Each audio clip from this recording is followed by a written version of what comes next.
5 new VHS tapes are found by a mysterious person, and each one turns out to be more disturbing than the previous one, in material that definitely has no waste.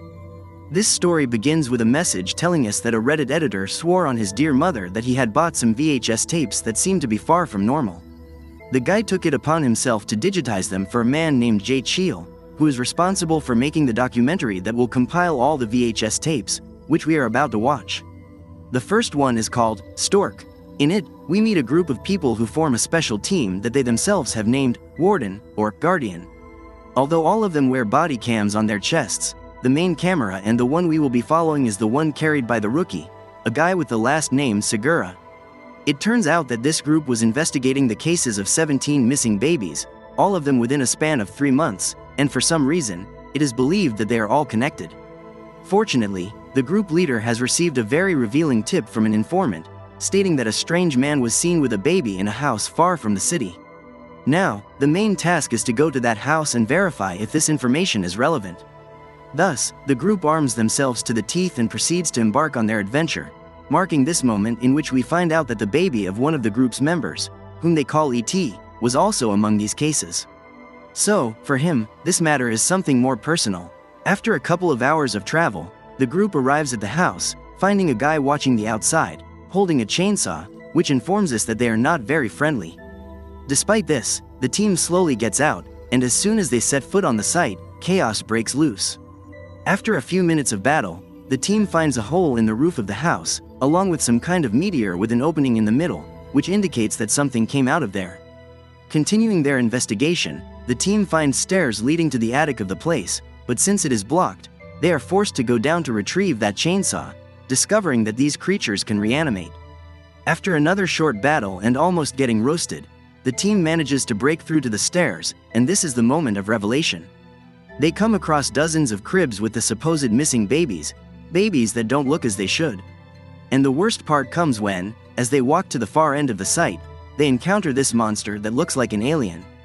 He proceeds to finish it off, and despite E.T. losing his life in this battle and Segura being severely injured, the Warden team accomplishes their mission, gifting us this bittersweet scene. Basically, this bird-like creature is a twisted version of the stork tale, you know, the one where the bird is in charge of delivering babies to families. Only here, this thing came from space, kidnapped babies to turn them into its servants, and continued the cycle over and over until, well, they put an end to it. The next tape is titled Dream Girl. In it, we meet 2 paparazzi reporters who are sent to a recording set where a world-renowned artist named Tara is shooting her new music video. Before filming what interests them, one of the reporters comes up with the idea to sneak into the music video recording to get an exclusive. Although you might think they would only show a part, they literally show the entire video, featuring a rather catchy song, no lie. The interesting part comes when, at the very end of the video, Tara seems to glitch, repeatedly performing the last dance step non-stop. This angers her manager to the point where he interrupts the shoot. Before Tara leaves the set, one of the paparazzi takes the opportunity to sneak into her trailer and tries to place a hidden camera. But to his bad luck, at that very moment, both Tara and her manager enter the trailer, forcing the paparazzo to hide in a sort of closet. The scare comes when, after witnessing the manager scolding the artist, the guy reaches into a strange gel that he doesn't recognize. Trying to shed more light on the situation to understand what was going on, he realizes that a face was submerged in the liquid.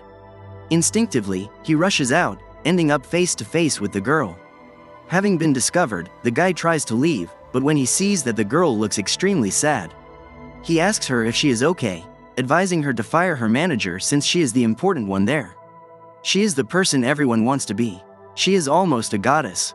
At that moment, Tara seems to react, but not in a good way, because after realizing that everything the guy said was true, she says, "You're right, I no longer want to wear the mask of a slave. Now I want to wear your face and reign like a common person." The paparazzo bolts out of the place at full speed, pursued by Tara, who reveals herself to be a kind of android programmed to be an artist. However, due to the guy's words, she has now decided to rebel, thus starting the chaos. In the end, Tara manages to take the paparazzo's face, stepping out into the street where other reporters are waiting for her, only to continue her celebration, and the tape cuts off. The next tape is titled Live and Let Dive, which actually refers to skydiving. In it, we meet a group of friends who are celebrating the birthday of one of them, named Zach, and what better way to do it than by jumping out of a plane with parachutes, risking their lives, because eating cake is apparently old-fashioned now. The group passes the camera among themselves, acknowledging that Zach is very brave to try this since, let's say, he is terrified of heights. And if you think about it, yes, it takes a lot of guts to do something like this. The pilot informs them that in 3 minutes, they will reach the required altitude to jump, so they need to prepare, hook up everything that needs to be hooked up, and shake off all fear because things are about to get interesting. The twist comes when, 1 minute before the jump, the pilot announces that something very interesting is happening to their right, nothing less than the presence of a UFO right in front of them. This terrifies the group, but what makes it worse is the appearance of several military jets that start circling the airspace around their plane, causing turbulence that seems dangerous. And even worse, when the plane crashes directly into the UFO, causing it to explode in midair. All the guys begin falling chaotically, some lucky enough to open their parachutes, others falling without a limb due to the impact, and some being snatched out of the air by these creatures. Fortunately, Zach manages to open his parachute just before hitting the ground. He wakes up just in time to see his friends falling from the sky, and also realizes that the instructor who jumped with him has lost his head due to the parachute malfunction. Although Zach manages to reunite with 3 of his friends, it doesn't last long, as the UFO's crew starts hunting them down one by one, using creative methods to finish them off. Zach is the last to fall, managing to reach the car of a field worker and pleading with him to drive him away, as something is killing them all. Predictably, the man ignores him and ends up getting killed. Even though these creatures have Zach cornered, they don't finish him off because they have something else in store for him. Zach is abducted, along with the vehicle, and taken to the ship, sealing his fate as the tape cuts off. The next tape is titled, Fur Babies. In it, we meet a woman who runs a dog care business where she supposedly trains, cares for, bathes, and provides various services for dogs. However, for a group of people dedicated to monitoring animal abuse, things don't seem so innocent. In one of the woman's promotional videos, it is revealed that she actually taxidermies the deceased dogs, which causes a great stir suspicions that this woman's practices are not entirely good. For this reason, 2 members of the animal protection group are sent to gather information about her. Upon arriving, they immediately discover some sinister things. The first is that they learn this woman keeps 3 of her favorite pets taxidermied as a tribute. But the worst part is not that. She reveals that she has had dozens and dozens of dogs, but most of them are buried in the backyard. We also find out that the woman has a brother who suffers from mental illness, something that supposedly happened after a mysterious accident, which is never fully explained. But believe me, that's not even the important part. The woman then proceeds to show them the area where she trains the dogs, which turns out to be more terrifying than anyone could have imagined. There, the woman keeps the tools she uses for dissections, and the horror intensifies when she moves a curtain and reveals a person trapped there. She proceeds to do the same to the 2 men, leaving them unconscious. The woman then turns on her camera, explaining that her brother managed to exhume the remains of 3 of their former dogs. Nothing less than to retrieve the parts of these dogs and implant them on himself, a truly disturbing sight.